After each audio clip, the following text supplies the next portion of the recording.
So, hello, here I am in Rachel Higginson's office. She is a creative educational consultant, and I'm very lucky because she has been working on the course with me to provide mid-term plans to go along with all the stories that I tell. And so, Rachel, just a bit about you. How did you get into teaching and being an educational consultant? So I fell into teaching quite by mistake because I wanted to stay at university for another year because my boyfriend lived at the time local to university. Yeah. So PGCE seemed like an obvious choice, but the first time I walked into a classroom and read a story to a bunch of kids, I just burst into tears because I knew that was where I was meant to be. So it was quite a beautiful experience, and I've loved being in education ever since. However, I've always felt like I wasn't a real teacher, and I didn't know why.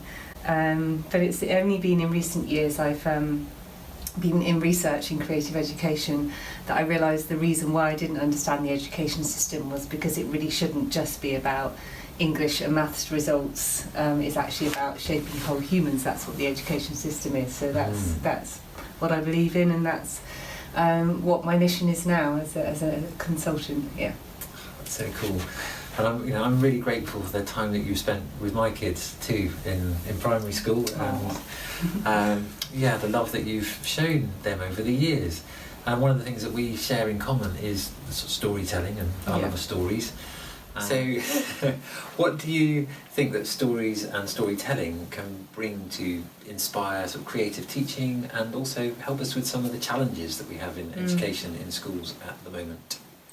I think stories are a really non-threatening way in for lots of children. I think everyone can access a good story. Don't you ever grow tired of stories? Our whole conversation in life is based around stories. Our interview's just begun with a little bit of my story. I think stories are so rich and such an important part of how we've evolved in society now, and we need to embrace that.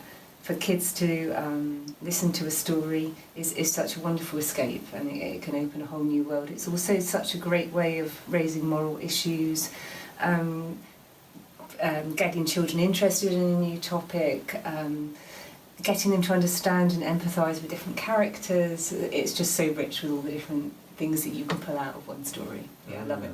Absolutely, they're so multi-dimensional, aren't they? Stories, and as a teacher, you can pretty much take stories wherever you want to go. They sort of open a little box, and you can take out all different kinds of elements from each story. And that's one of the things that I love about stories, is that the different layers. And one of the things that I'm passionate about is the way that the stories can connect us to nature, and that is the natural world.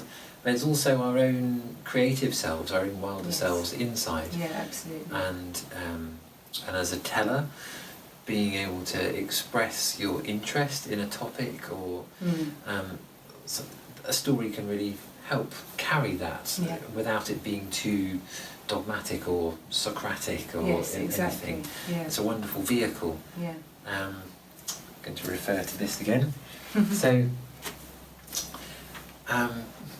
what value do you think my course brings to teachers and educators and students and young people? Well, I think firstly, of course, there is the story element. I think it's lovely watching you tell stories to kids that you often have perhaps the harder to reach young people in the group getting engaged with you straight away. And I think that is very much the key, is that immediately you're getting everybody's interest and you're inspiring the curiosity for a new topic.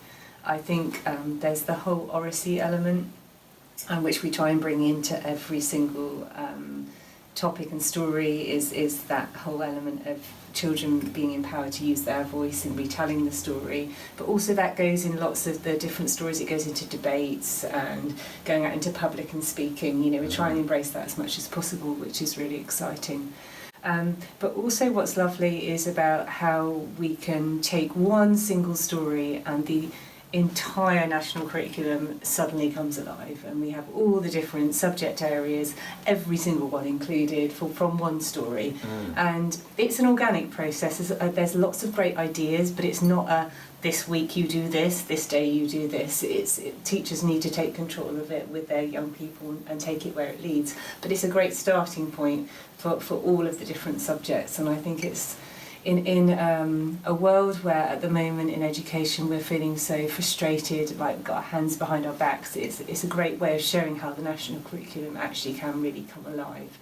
That's not to say there's not a place for rigour and learning your spellings and times tables too. That can all still happen. I'm right behind that. We need to do those things. But it is a way of making children wake up in the morning and be excited about coming to school because they know what's coming the next day, because they did something brilliant yesterday, and that's how education, I believe, should be. Yeah, and Rachel has made loads of midterm plans for all the stories that I've been telling, and so that's partly what you've just been talking about is about how Rachel has helped me take the stories and really bring them alive in school. So how was that process for you?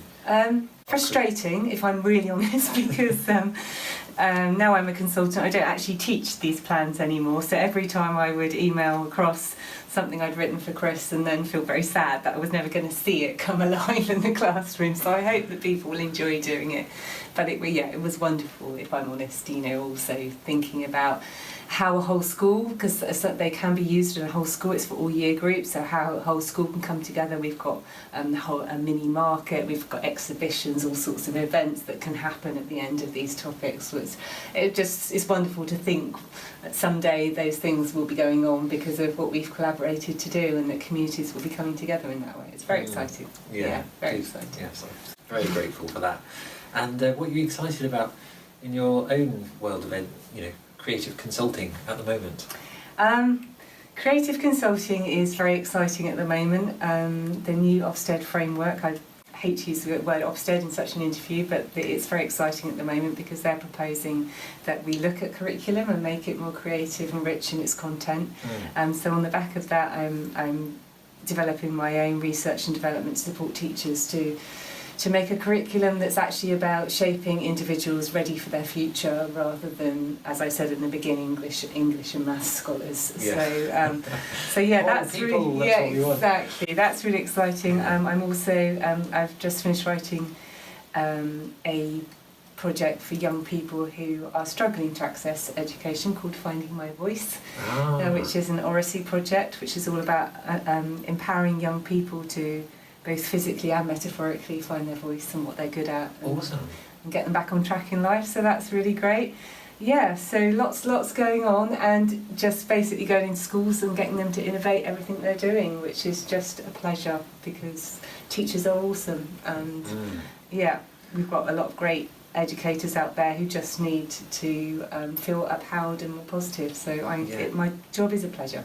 Excellent. Good.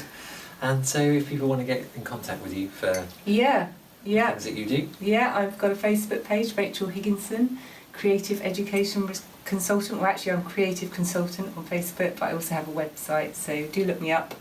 And I'd love to hear from anyone who's got the same vibe going. Thank you very much. Excellent. Thanks for watching. Bye.